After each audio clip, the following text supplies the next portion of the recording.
I don't know if you've ever thought about this, but being underrated in your space can actually be a superpower. Because we live in a world that is overloaded with information, where every second of the day people cannot wait to share the nitty gritties of their life online. It will surprise you to know that the people who are actually putting in the work, the people who are actually locking in and trying to make their lives better are not posting as much. And why? It is because they know that people cannot destroy what they don't know. And that is why you need to cultivate the habit of building in silence. And so says, go ghost.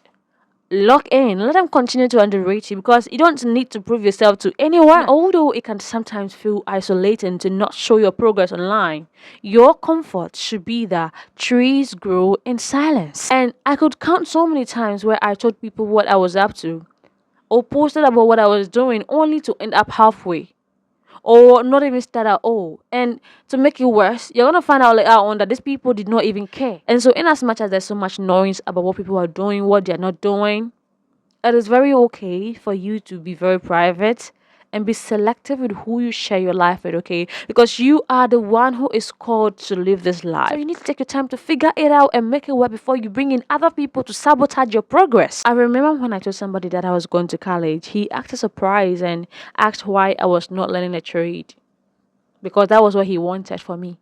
And it is not as if going to learn a trade was bad, but at that time, that was not what I wanted. Funny enough, his children were enrolling in the best of schools. So I told myself there and then that I was going to keep it cute. And so I went to college, got my diploma, and later on got my degree without even telling anyone. It's okay to share, but learn not to overshare. Because if you can guard your mouth, you can preserve your life. I found out that at times that I build in silence, at the time that I get the most of result because it gives me the sanity to act alone, to act on what I want, and the serenity to evolve without anybody imposing what they think on me. Just know that if you have to make noise about your results, then you are not working enough. And a principle that I have lived by that has helped me is that if the thing is not ready to announce itself, if the results are not loud enough to announce themselves, then I have to keep it to myself. Because I've realized that when we share something, what we want is not advice,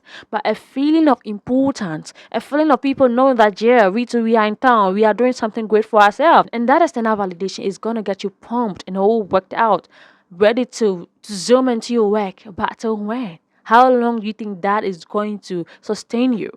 If you cannot motivate yourself to build in silence, then know that one day the people that you share your life with, the people that you keep telling everything, are not going to give you the response that you envisioned. And that will leave you stuck and unaccomplished. Believe in the decisions you make. Go ghost, build in silence, because that is when you get the most of results.